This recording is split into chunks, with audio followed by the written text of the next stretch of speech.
Olá Bunnies e sejam bem-vindos a mais uma Freaky Friday.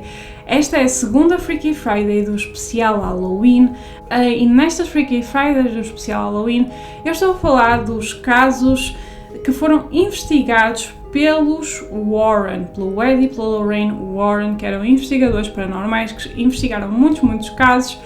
E então foi esse o tema que eu escolhi para as Freaky Fridays deste mês de outubro. Na semana passada saiu o vídeo sobre a família Perron, se vocês não viram eu vou deixar o link aqui a alguns, e também está nas listas de reprodução da Freaky Friday e na lista de reprodução do especial Halloween. Eu também queria pedir por favor para vocês a subscreverem o canal aqui de YouTube, deixarem um like neste vídeo e se puderem partilharem este vídeo com os vossos amigos. Também queria pedir para vocês subscreverem a minha página de Facebook, que é da Bunny Boudoir, no Facebook, e também a minha página de Instagram, que é da Bunny Boudoir, no Instagram. No vídeo da semana passada nós falamos de um caso que está presente num dos filmes do universo Conjuring. Esta semana o caso não aparece em nenhum dos filmes da Conjuring, mas há um filme sobre este caso, ou pelo menos há um filme sobre este caso, não sei se há mais, que eu vou falar depois no final do vídeo. E então, sem mais demoras, vamos lá ao vídeo de hoje.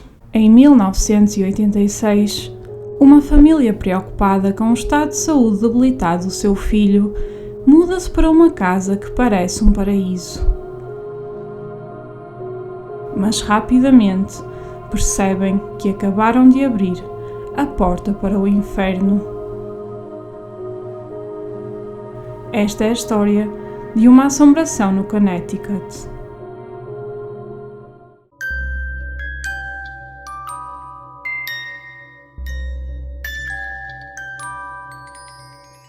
E esta história da assombração no Connecticut, ela acontece à família Snedeker. Eu não sei pronunciar o nome Snedeker, Sneakers. Vamos chamar-lhe Sneakers, por favor, que é para ser mais fácil para mim falar. E a bizarra história da família Sneakers começa quando Philip, o filho mais velho do casal Carmen e Alan, teve cancro.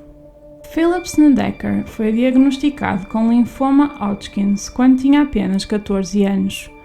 Na altura, os médicos deram a Philip apenas 6 meses de vida, a menos que o cancro fosse tratado com um tipo de tratamento mais agressivo.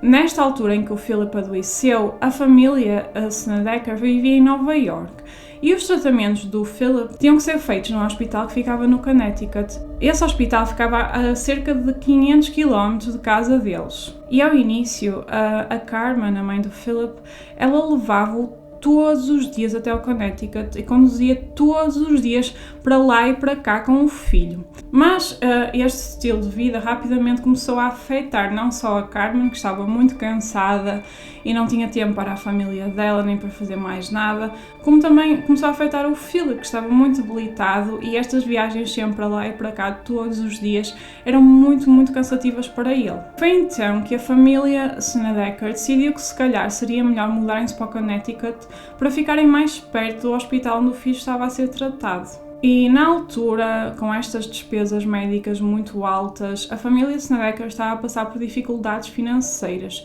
e inicialmente foi bastante difícil encontrarem uma casa, um apartamento para alugar, tendo em conta que a família deles era muito numerosa. Eles eram um casal e mais 4 filhos. Eram eles o Philip, o Bradley, a Jennifer e o Alan Jr. Portanto, eles precisavam de uma casa que fosse suficientemente grande para ter estas pessoas todas lá dentro, mas também que fosse a um preço acessível que eles pudessem pagar. E foi então que apareceu a casa perfeita.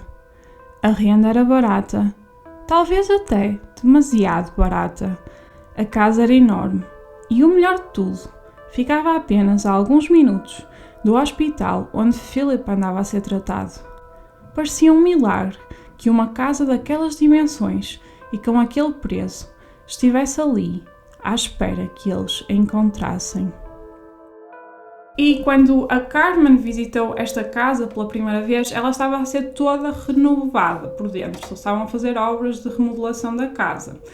E a casa, ela tinha vários quartos, alguns deles no piso de cima, e depois ainda tinha uma cave enorme que a Carmen pensou que seria um excelente espaço para os filhos dela, o Philip e o outro filho, o Bradley, partilharem um quarto lá. Na nossa vida, quando algo parece quase demasiado perfeito para ser verdade, devemos desconfiar sempre, porque na maior parte das vezes é de facto demasiado bom para ser verdade. E foi isso que a família Snedeker viria a aprender quando se mudaram para aquela casa. Pouco tempo antes da família se mudar de vez para a casa, a Carmen levou o Alan lá para que ele pudesse ver a casa pela primeira vez. E nessa altura, eles decidiram ver então a cave, que na altura em que a Carmen foi à casa pela primeira vez, a cave estava a ser remodelada, então ela não conseguiu ver muito bem. E como ela pretendia usar esse espaço para o quarto do filho que estava doente, o Philip, ela queria ver melhor como é que era a cave. E então eles foram até lá abaixo. E ao descerem até à cave, Carmen reparou num quarto que não tinha visto da primeira vez, e lá dentro o casal fez uma descoberta aterradora sobre o passado da casa. O quarto estava cheio de material utilizado para tratar e embalsamar cadáveres, serras de ossos, tubos de drenagem de fluidos, mesas de embalsamar e até mesmo etiquetas de identificação de corpos. E foi então que Carmen e Alan perceberam que a sua casa de sonho tinha sido em tempos uma agência funerária. E depois de fazer esta descoberta ao início, a Carmen, ela não queria mudar-se para aquela casa, ela não queria sujeitar os filhos àquele ambiente macabro e rodeado de morte. No entanto, o Alan, ele falou com ela e explicou-lhe que eles já tinham gasto dinheiro a dar a entrada para a casa e eles não iam ter dinheiro para comprar outra casa. E então o que é que eles decidiram fazer? Eles decidiram que iam ter mesmo que se mudar para ali, mas eles decidiram esconder todas as coisas que tinham lá, retirar todo o material que tinha lá e nunca dizer aos filhos sobre o passado da casa. Mas as casas têm a sua forma de falar connosco. E rapidamente a história de morte daquela residência iria vir à tona. No dia em que a família Snedeker se mudou para a casa, e enquanto a agente imobiliária ainda estava com eles, Carmen decide limpar o chão da cozinha com uma esfregona. Mas quando olha para o chão, apercebe-se de algo horripilante. A água com que tinha estado a limpar o chão transformara-se em sangue e Carmen estava rodeada por uma enorme mancha de um vermelho intenso.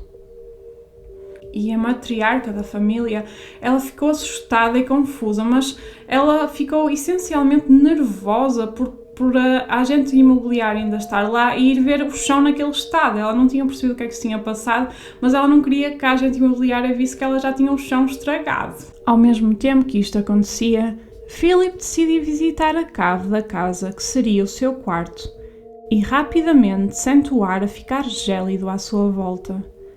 Philip sente ainda como se alguém o observasse dos recantos escuros da cave. E é então que ouve uma voz chamar pelo seu nome. O jovem, assustado, ele correu para a sua mãe super aflito e disse que eles tinham que sair daquela casa, que ele não queria ficar ali. A Carmen, no entanto, ela não acreditou que o filho estivesse a ouvir uma voz e ela achou que era uma voz interna dele, como se fosse uma voz do pensamento dele. Pouco tempo depois deles se mudarem para a casa, o Philip, sem saber muito bem como, ele descobriu que a casa tinha sido uma agência funerária.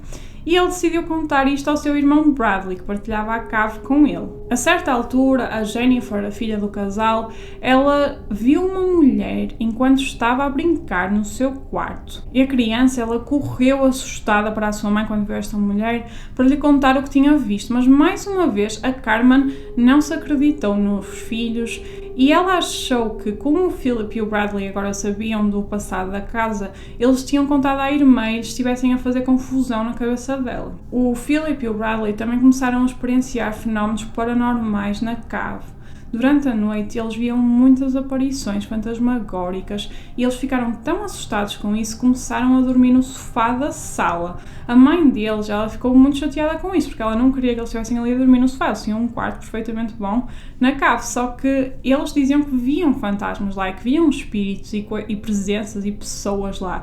E a Carmen nunca se acreditou naquilo que eles estavam a dizer. A família Snedeker mantinha uma arca frigorífica que ficava no quarto onde era antigamente a morgue, onde o casal Snedeker tinha encontrado todos aqueles materiais.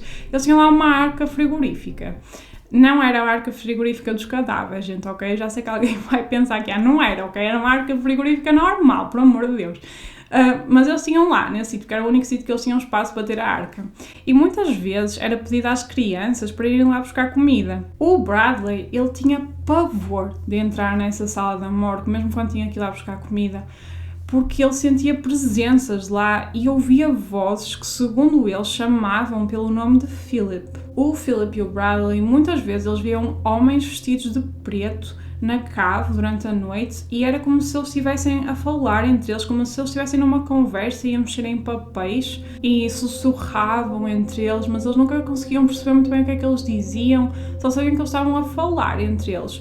Mas quando eles iam correr a contar aos pais o que é que tinham visto, os pais nunca chegavam a tempo de ver estas aparições. A Carmen, ela continuava a não acreditar nisto que os filhos estavam a contar, de verem fantasmas e essas coisas, porque ela própria não acreditava na existência de fantasmas.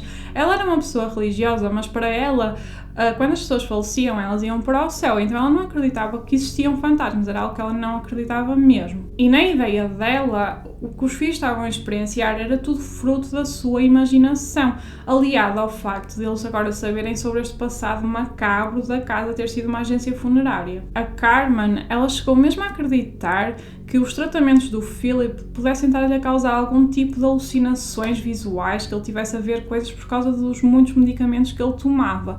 Mas quando ela falou com o médico dele, ele disse-lhe que não, que esses tratamentos nunca causavam alucinações. Mas os fenómenos bizarros pareciam estar apenas a começar na casa e, rapidamente, começaram também a afetar Carmen.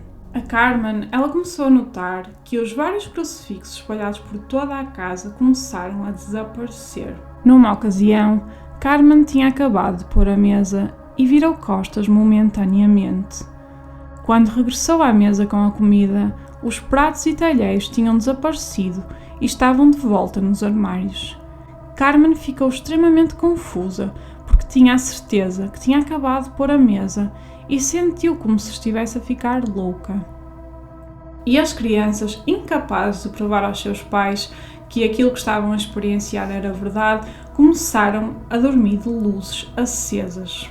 No entanto, esta decisão de começarem a dormir de luzes acesas piorou a já precária situação financeira da família Snedeker, que começou a receber astronómicas contas de eletricidade. Nessa altura, Alan decidiu tomar uma decisão drástica: remover todas as lâmpadas dos quartos das crianças, deixando-as no escuro, à mercê dos espíritos da casa. Uma noite, Bradley acordou com um som de passos nas escadas da cave. Quando olhou para as escadas, viu a sua irmã Jennifer junto ao interruptor da luz, e nessa altura, Jennifer começou a ligar e a desligar o interruptor, e as luzes da cave acendiam e apagavam, apesar de não existirem lâmpadas. O Bradley levantou-se da cama e correu atrás da irmã, mas quando chegou ao andar de cima e a perdeu de vista, a sua mãe disse-lhe que a irmã tinha estado a dormir o tempo todo. E o que assustou Bradley não foi o facto das luzes se ligarem sem existirem lâmpadas. O que o assustou foi que o que quer que tivesse estado na cave naquela noite tinha tomado a forma de Jennifer Snedeker. Com o passar do tempo, o Philip começou a ficar diferente. Ele tornou-se muito distante, frio, soturno, começou a vestir-se com roupas escuras e exigiu começar a dormir sozinho na cave. Por volta dessa altura, mais ou menos, em que o comportamento dele começou a mudar, o seu cancro entrou em fase de remissão. Ele ia curar-se finalmente do cancro, mas nem essa notícia parecia animar Philip.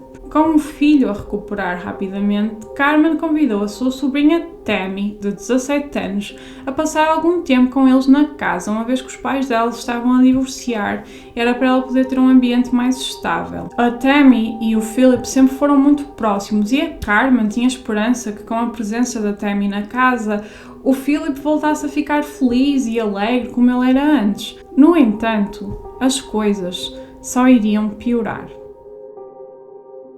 A Tammy, ela notou de imediato que o seu primo estava diferente, não só fisicamente, mas também ela notou uma certa maldade nas suas palavras. O Philip, ele confidenciou na Tammy que ele continuava a ver as coisas da casa e ouvir vozes e que frequentemente ele via um homem vestido com um fato preto que lhe dizia para fazer coisas más aos seus pais e aos seus irmãos. E Tammy rapidamente percebeu que o ambiente na casa estava carregado de ódio. Então, uma noite, enquanto Tammy dormia, Philip teve um ataque violento e tentou violar a prima.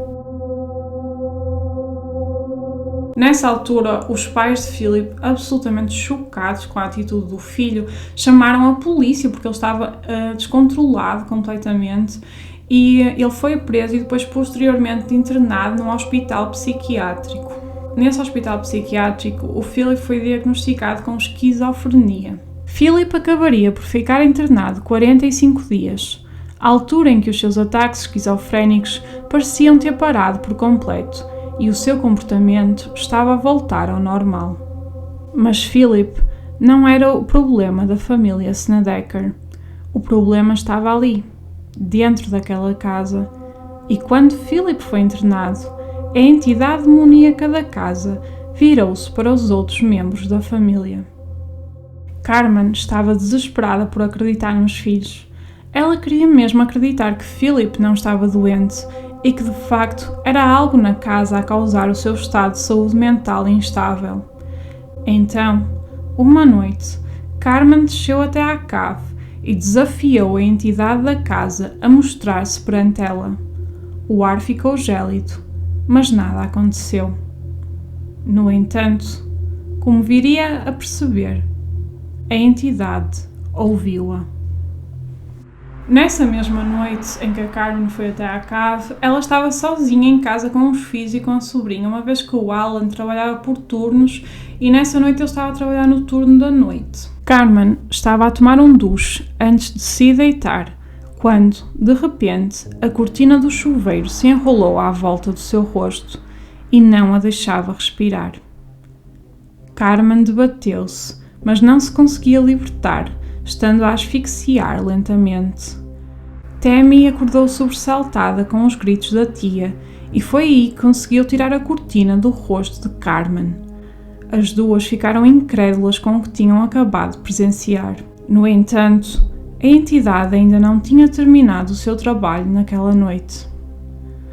No trabalho, Alan estava dentro de um escritório pré-fabricado quando a sua carrinha se ligou, aparentemente sozinha, e dirigiu contra o escritório, abrindo um enorme buraco na parede e ficando a milímetros de atingir Alan.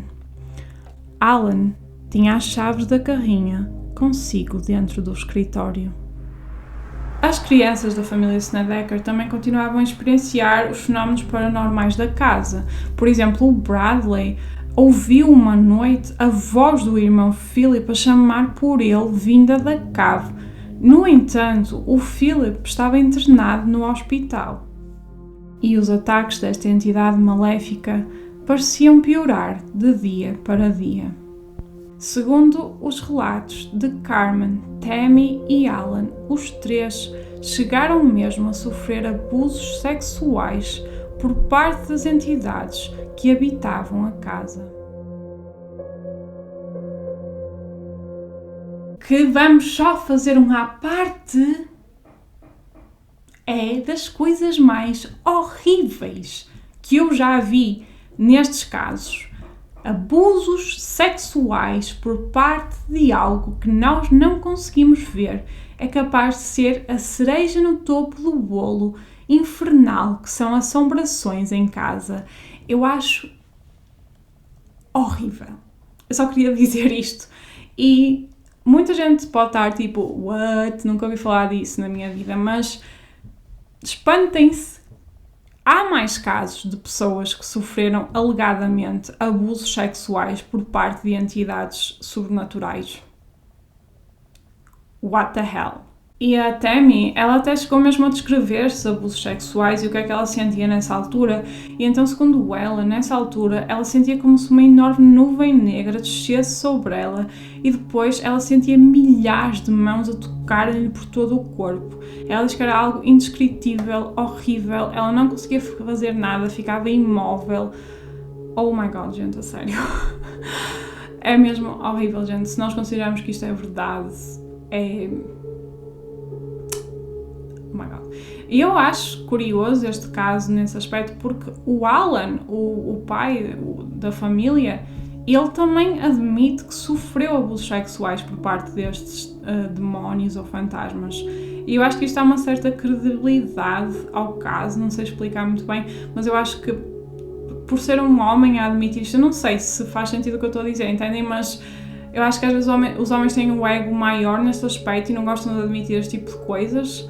Então eu acho que o facto de ele admitir que também passou por isso dá uma certa credibilidade. I don't know.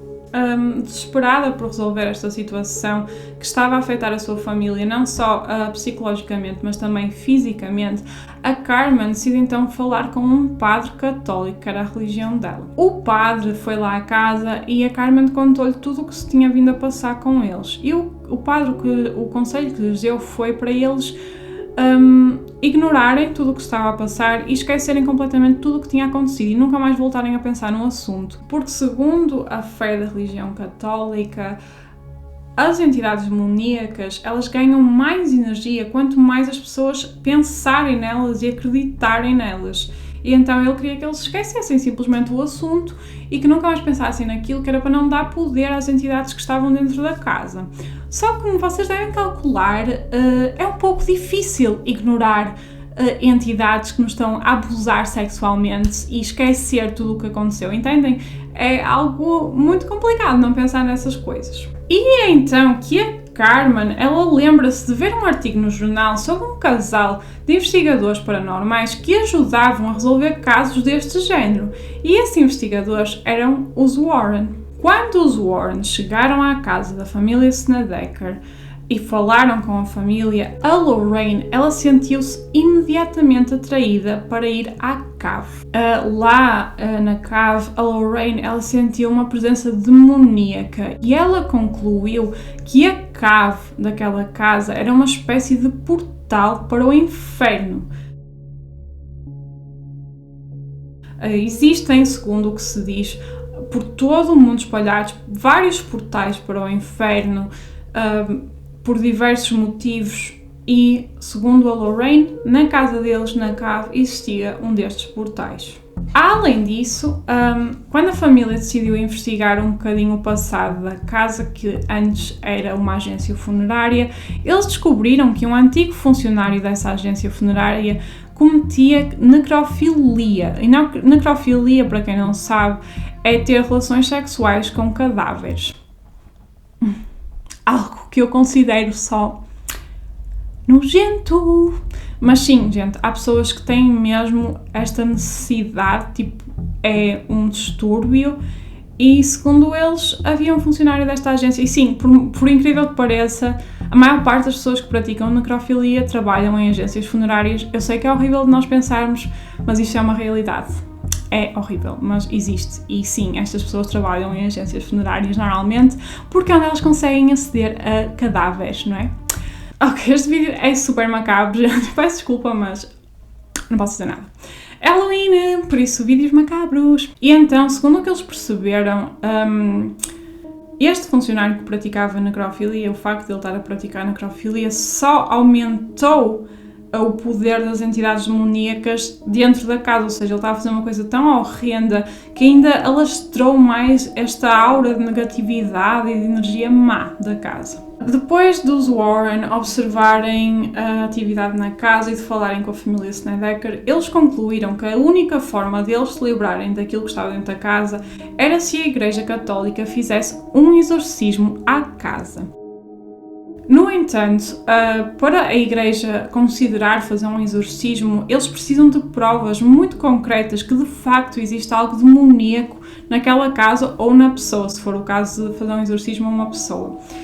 E eles têm mesmo que provar que não é uma mentira, que não há distúrbios mentais associados, que é mesmo uma entidade demoníaca.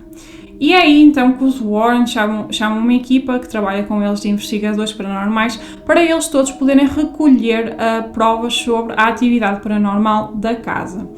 A equipa mudou-se para lá e, segundo a família Snedeker, a todas as horas do dia estava pelo menos uma pessoa lá com eles, pronta a registar o que quer que acontecesse na casa. E durante estas investigações paranormais, os investigadores acabaram por sofrer na pele aquilo que a família Snedeker também tinha vindo a sofrer. Eles eram esbofeteados, eles eram empurrados e eram espancados pelos espíritos da casa. Eles eram espíritos muito violentos. Segundo Ed e Lorraine, as entidades demoníacas da casa teriam se apoderado de Philip por ele estar numa fase vulnerável da sua vida. Mas com Philip fora da casa, as entidades rapidamente se viraram para outra pessoa vulnerável, Carmen. Numa ocasião, a Carmen Snedeker, ela lembra-se de ter perdido os sentidos. E quando ela perdeu os sentidos, ela lembra-se de estar num lugar escuro, rodeada dos piores sentimentos que os humanos podem sentir, como ódio, raiva, inveja, sentia que não tinha esperança, um sentimento mesmo mau de mágoa. Quando ela recuperou os sentidos outra vez, a família e os investigadores disseram que ela esteve inconsciente durante 8 horas. E um dos investigadores paranormais que estava na casa, ele afirma mesmo que nunca na sua carreira inteira presenciou uma entidade tão maligna como aquela daquela casa. Com as provas recolhidas, os Warren e a família Snedeker conseguiram provar à Igreja Católica que a casa realmente precisava de um exorcismo, mas esta entidade não se iria embora sem lutar primeiro. Durante o exorcismo, toda a gente presente na casa observou em terror enquanto Tammy era levantada no ar e era sufocada. Apesar disto, a família e os investigadores mantiveram-se firmes na sua fé e, ao fim de algum tempo, o exorcismo tinha terminado. Segundo a Carmen, mal o exorcismo terminou, foi como se tivessem aberto todas as janelas da casa. Ela sentiu mesmo um peso enorme a levantar-se daquela casa, do ambiente à volta deles, e como se eles pudessem finalmente voltar a respirar. E para a família Snedeker não havia dúvidas, a entidade demoníaca tinha desaparecido.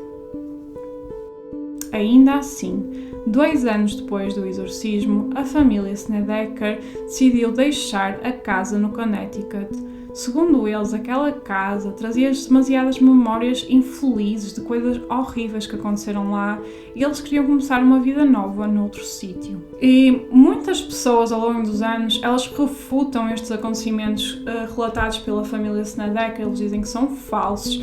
Mesmo os atuais donos da casa, eles dizem que nunca experienciaram nada paranormal lá. Mas este facto é facilmente explicado, porque se eles fizeram um exorcismo e a entidade saiu de lá, então não faz sentido que a entidade ainda estivesse lá depois do exorcismo. Claro que isto vai acontecer em todos estes casos que eu vou trazer aqui. Vocês vão ouvir que houve pessoas que disseram que era mentira, porque nos casos paranormais há sempre pessoas que não acreditam e acham que tudo não passa de uma farsa. Portanto, em todos estes casos que eu vou trazer, há sempre pessoas que contestaram e disseram que era tudo mentira. Ao longo dos anos, alguns livros foram lançados sobre este assunto.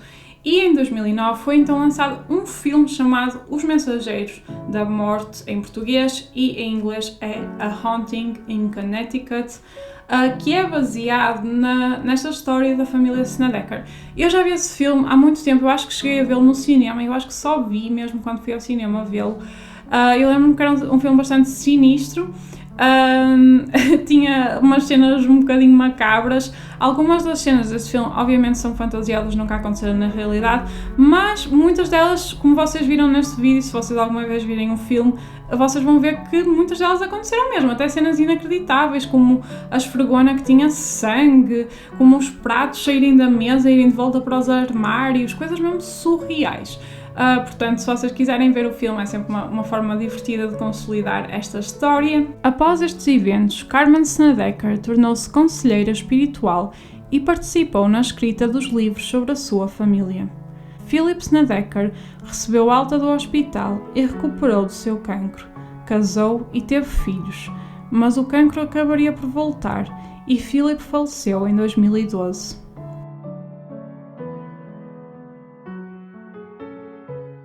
Ninguém pode dizer ao certo o que aconteceu naquela casa, mas o que quer que tenha sido foi o suficiente para convencer a Igreja Católica a executar um exorcismo.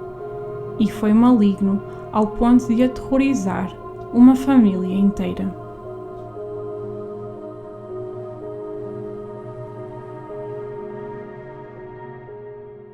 E pronto, Bunnies, esta foi a história de uma assombração no Connecticut, uma história muito surreal. Eu não sabia muito sobre esta história quando comecei a fazer a pesquisa sobre este caso. Não sabia, aliás, quase nada, só sabia desse filme, mas já não me lembrava bem do filme. Eu achei que ia ser um caso mais leve até do que o caso da família Perron, mas I was wrong! E este caso é absolutamente bizarro, é sinistro e este caso assusta-me muito, gente, porque vocês perceberam a diferença, eu acho que dá para perceber a diferença entre o que aconteceu à família Perron, que era tudo fruto de um espírito, de uma pessoa, e no caso da família Snedeker era tudo fruto de um demónio. Os demónios, por norma, pelo que se diz, pelo que se acredita, eles têm poderes maiores do que um espírito de uma pessoa e conseguem causar muito mais danos do que um espírito de uma pessoa, e foi o que aconteceu infelizmente à família Snedeker. Sofreram abusos sexuais, abusos físicos, a entidade saiu mesmo da casa e foi até ao trabalho do Alan, tentou possuir várias pessoas da família. É absolutamente horrível, gente. Claro que eu sei, mais uma vez, não preciso repetir isto sempre, que há pessoas que não acreditam, simplesmente acham que é tudo uma farsa, que nada disto é verdade. Eu não sei, gente, eu já disse que acredito nestas coisas, portanto, este caso também não me parece daqueles casos que, não, é mentira. Porque, para vocês verem, eu vi um documentário sobre este caso que me ajudou a fazer a pesquisa deste vídeo. Esse documentário é um bocadinho mais antigo, e no documentário a família Snedeker, eles nem davam a cara sequer, nem sequer diziam o nome verdadeiro deles. Só anos depois é que eles tiveram coragem para dizer o nome verdadeiro e darem a cara para falar deste caso. E isso diz-nos algo sobre isso, sabem? Porque, mais uma vez, não é sobre a fama, não é sobre o dinheiro, porque se nós nos escondemos, se nós não queremos que as pessoas saibam que isto nos aconteceu, é porque há um fundo de verdade nisso, porque senão não íamos ter vergonha, nem íamos ter problemas em falar se nós soubéssemos que era tudo mentira. E portanto, eu acredito que de facto este caso tenha acontecido.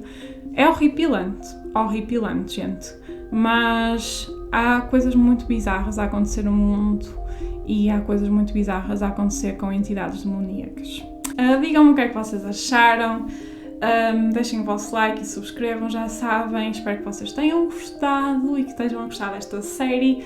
E vemos no próximo vídeo. Um beijinho enorme. Tchau!